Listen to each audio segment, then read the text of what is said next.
Hi guys, Malky here from Lone Star Marine. We're back in Rye in sunny Victoria, middle of summer. This is video number 3 in our how-to series, how to pick the right accessory for your winch. Do you need a hawse pipe or a deck roller or nothing at all?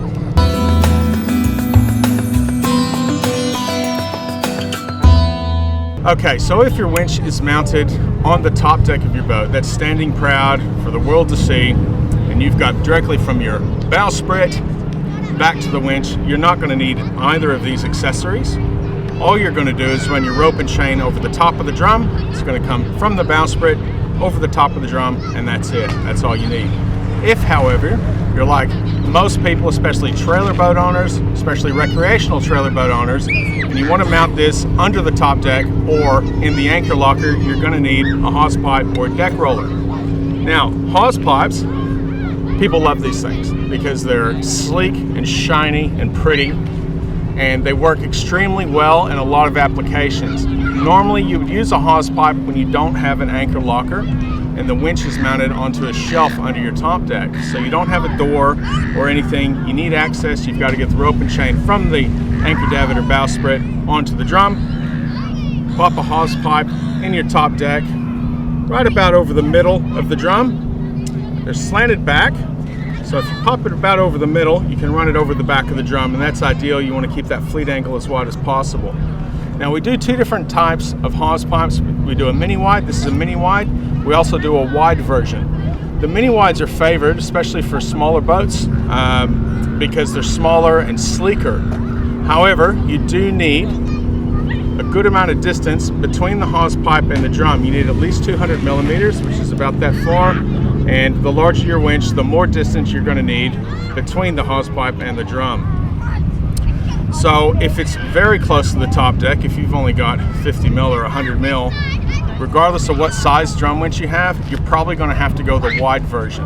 So hopefully you've got a little more room, a little more space between your flanges and your top deck. You can stick with the mini wide.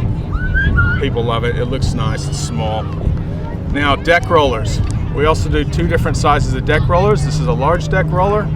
This is a 195 mil. We do a 135 mil. When do you use a deck roller? Well, you use a deck roller when you have an anchor hatch. So let's say this is mounted in the locker, either on the bottom or on the rear wall with the motor facing up. It makes no difference. What you're going to want to do is put the deck roller just in front of the hatch.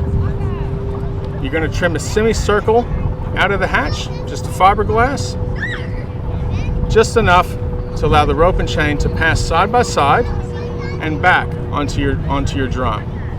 So the easy way to measure that is once this is mounted, set your deck roller in the right position right in front of the hatch. Take a loose piece of rope, hold one point here and hold the other point over your roller. Then from the side angle, you're going to look at it and make a little mark on your top deck. Close your lid.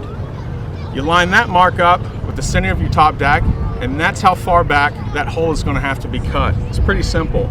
Now, which size roller do you use with the winch? Do you use a smaller one or a wide one like this?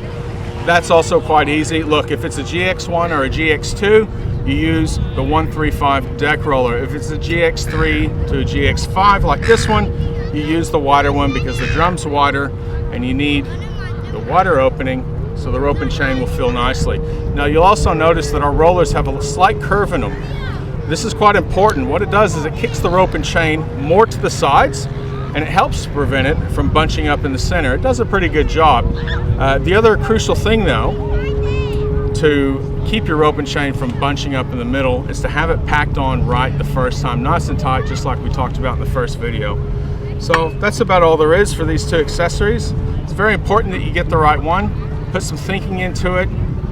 Get what's going to suit your boat, not necessarily your eye. Okay? Not what's the easiest thing. Get what's going to work the best. If you ever have any questions about that, you're always free to contact us, sales@lonestarmarine.com.au, or send us a message on social media.